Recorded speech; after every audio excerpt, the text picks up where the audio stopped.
Set. Ready to begin. Well, Mr. President, it's good to see you again.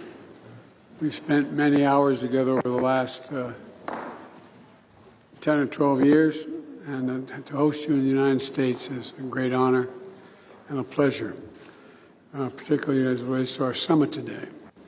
And for the APEC leaders meeting this week, look, this time of year, about a year and a day ago, we met in Bali on the sidelines of the G20.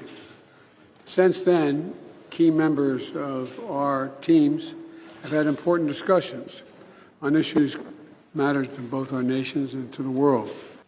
But as always, there's no substitute to face-to-face discussions. I've always found our discussions straightforward and frank, and I've always appreciated them. Mr. President, we know each other for a long time. We haven't always agreed, which was not a surprise to anyone. But our meetings have always been candid, straightforward, and useful. I've never doubted what you've told me in terms of your candid nature in which you speak. I value our conversation because I think it's paramount that you and I understand each other clearly, leader to leader, with no misconceptions or miscommunication. We have to ensure that competition does not veer into conflict. And we also have to manage it responsibly, that competition. That's what the United States wants and what we intend to do. I also believe that's what the world wants for both of us, candid exchange. We also have a responsibility to our people and the world to work together when we see it in our interest to do so. And the critical global challenges we face, from climate change to counter-narcotics to artificial intelligence, demand our joint efforts. So I look forward to beginning this discussion, and I welcome you, and the floor is yours, Mr. President. And again, welcome back.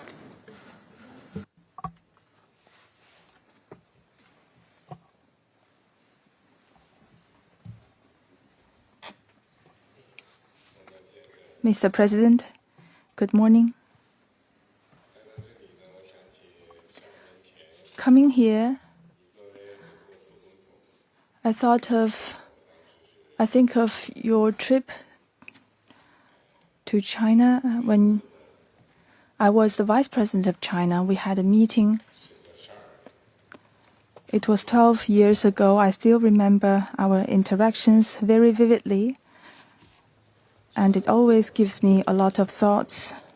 Last time we met in Bali, you said it was a year and a day ago. A lot has happened since then. The world has emerged from the COVID pandemic,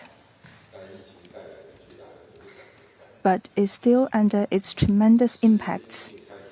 The global economy is recovering, but its momentum remains sluggish. Industrial and supply chains are still under the threat of interruption, and protectionism is rising.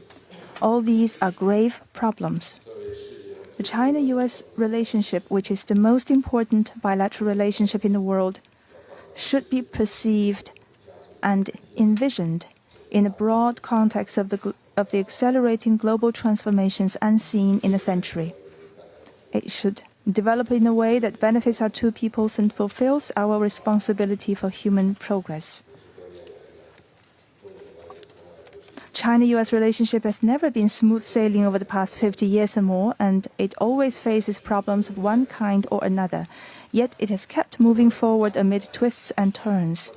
For two large countries like China and the United States, turning their back on each other is not an option. It is unrealistic for one side to remodel the other, and conflict and confrontation has unbearable consequences for both sides. I'm still of the view that major country competition is not the prevailing trend of current times and cannot solve the problems facing China and the United States or the world at large. Planet Earth is big enough for the two countries to succeed, and one country's success is an opportunity for the other. It is an objective fact that China and the United States are different in history, culture, social system, and development path.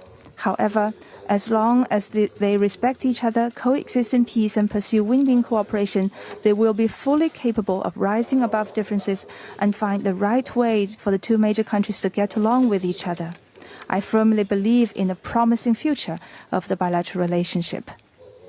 Mr. President, you and I, we are at the helm of China-U.S. relations. We shoulder heavy responsibilities for the two peoples, for the world, and for history.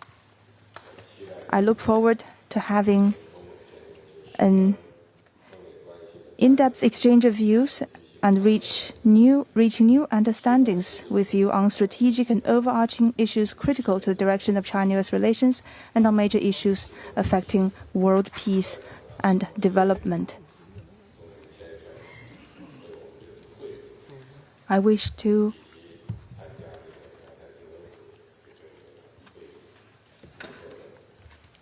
thank you for your thoughtful arrangements for our meeting today and for our participation at the APEC meeting. Thank you.